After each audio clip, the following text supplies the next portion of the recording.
So Jamie, welcome to Canberra, and it's great to have you Thank here. you, Richard. You've worked across a number of different platforms, and you're a multidiscipline artist, architect, engineer. When you started conceptualizing works in light for the built environment, were the influences, did they come out of your time working as an artist and bringing those concepts into the field of architecture? Yeah, that's a very good question. It's my career obviously has been a trajectory between many different disciplines, and when I was at school, started in architecture. I mean, you graduate from high school, I think my choice was to go into either botany or into architecture, and it was architecture is what I chose. And I went to a Rhode Island School of Design, great school that has multidisciplinary programs. And when I was at the school, I took a great interest in the glass and eventually left architecture to move into glass. And I think at that time, which is in the 60s, the glass world was very basic, let's say. It was just getting traction in the university programs.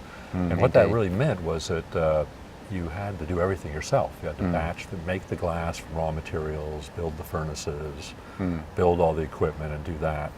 So I got involved with glass through an underlying interest in light. And I don't think I had quite understood what that interest was, other than light was a fascinating subject for me. And obviously glass is the material that allows you to manifest properties of light.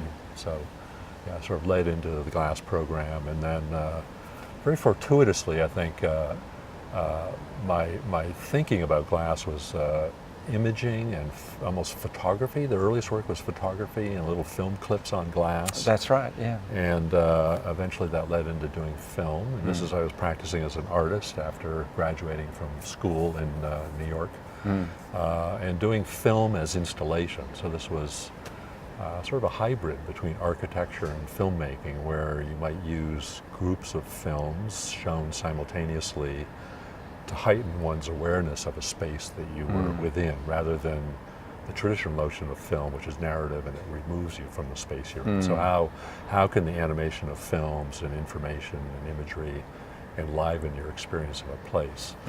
So that Yeah. Was it those early projects working with glass that sensitized you to light as a medium? Yeah, there's no question that glass was this. Yeah, even at that time, and we were sort of working with glass. We were doing some projects with light. Also, I was working with Dale off and on at that period, neon in glass and other types of lit materials. Yeah, some inside the formative glass. installations. Yeah, types of things, and that's early 70s. And then the film was really my own work, trying to develop that, and eventually took that to New York and was showing actively in Europe and New York at the time.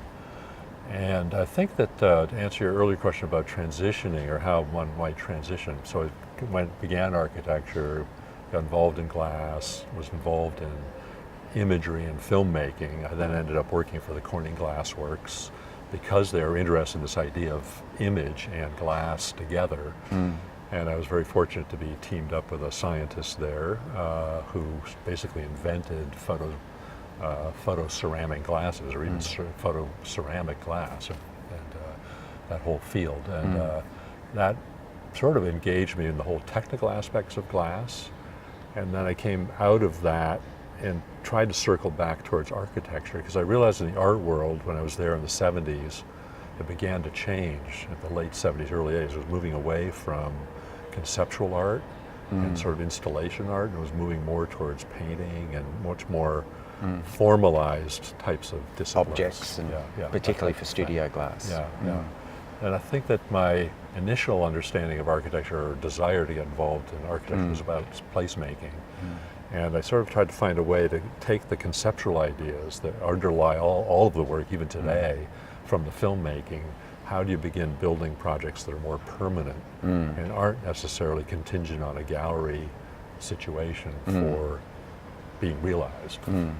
Certainly. So you set up a company, James Carpenter Design and Associates, in 1979. Yeah. And how did you go initially getting traction for those concepts within the built environment? That you would have been an outlier at that time, and probably still are. It's funny. It's I think I look at my whole career as just being one of basically taking advantage of opportunities. I mean, it's opportunism, basically. Some odd opportunity comes up. What can you do with that, with your thinking or sort of aesthetic understanding, and develop an idea? But I guess most specifically, when I set it up to begin with, I wasn't quite sure what it was, although I knew that it might have this idea of bringing the idea of light and glass to architecture. And initially began working with very well-established architects who knew a little bit about what I was doing just from some early projects, which were more technical, I guess, but they also had an aesthetic underlying basis. And gradually those architects began asking us to get involved in smaller scale projects, more as commissions. Yeah, and one of the real values of your projects is the multi-layered approach. I mean, they are sculptural and they can be conceptualized and critiqued at a sculptural level. They also have layers of usually technical resolution and really pushing the materials, considering the engineering properties of the materials and the application. This within a context where a lot of contemporary architecture is really just about cheaper, faster. How do you push against those kind of conversations, the bottom line being the budget all the time, to grow these unique projects? Right. Well, it's sort of an interesting aspect of architecture. I guess when I became involved in glass, 60s, 70s, if you thought about glass in architecture, there was very little vocabulary of how to build with glass. Certainly. It was literally just going into a frame, and the frame went into the building, and that's that. Glass was basically a material that, where the advantage of glass, I mean, the word transparency was actually a disadvantage in the sense that it was never being explored as a material in and of itself. It was abstractly not present in the conversation. So just by the nature of what I wanted to accomplish and my understanding of glass as the potential being a structural material, a lot of our early work in the late 70s, early 80s was exploring structural methods of working with glass and putting glass into being a performative member of a structural system. So there's a lot of material research that your company undertakes to prototype, to conceptualize ideas with the material, and that entails, from what I understand, working with engineers and also working with artisans, John Lewis and many other people within the field. Exactly. How do you manage all those relationships? Well, we have to, of course, I guess in terms of engineering, I can speak about that one more explicitly in the sense that in the same way there were certain architects whose work I admired and wanted to be involved with. One engineer in particular that I was interested in is a fellow named Jörg Schleig from Stuttgart, Germany, and there's very, very well-known tensile system engineer, did the Munich roof system as a very young man. And I introduced him. I went to Germany. Actually, we did a lot of work in Germany back in the 80s, more work in Europe than we ever had in the United States. Went and introduced myself in the early 80s, and we got to know each other quite well. And we've basically been working together now for almost 40 years on projects. And that understanding of tensile structures and putting glass into compression just generated a whole need to develop fittings and components, because the earliest projects I did, we were actually being commissioned to do something, and there was not really anybody out there to build them that had any understanding of what we were doing.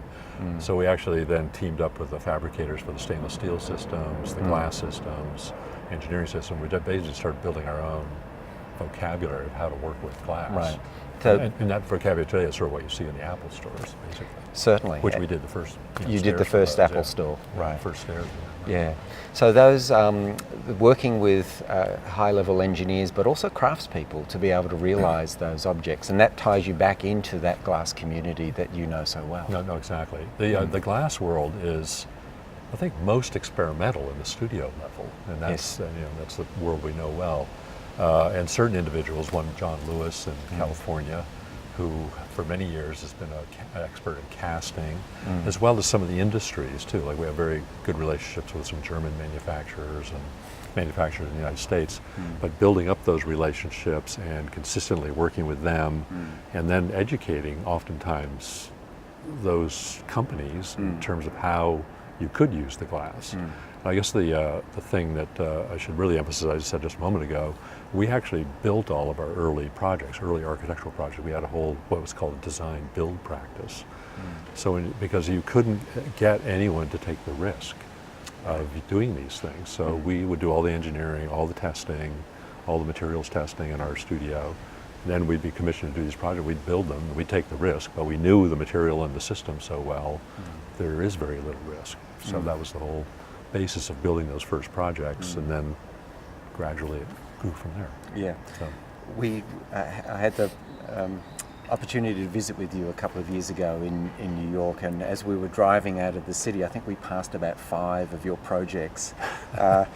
And so your career has really taken off as far as the opportunity for commissions, larger scale commissions. Right. How do you manage? Your team is about 20 people now? Yeah, we have a studio. We have a small studio relative to most architectural practices. And we're not technically an architectural practice. We do buildings, obviously, but we also consult and work with other architects on projects. Have a very dedicated group of people. Some have been with me for 25 years. I'd say most of them are architects. However, they maybe came to architecture from other fields, either through fine arts, or they came through engineering and architecture, or came through, a couple of people came through, history and other totally different subjects. But it makes for a wonderful mix in our studio.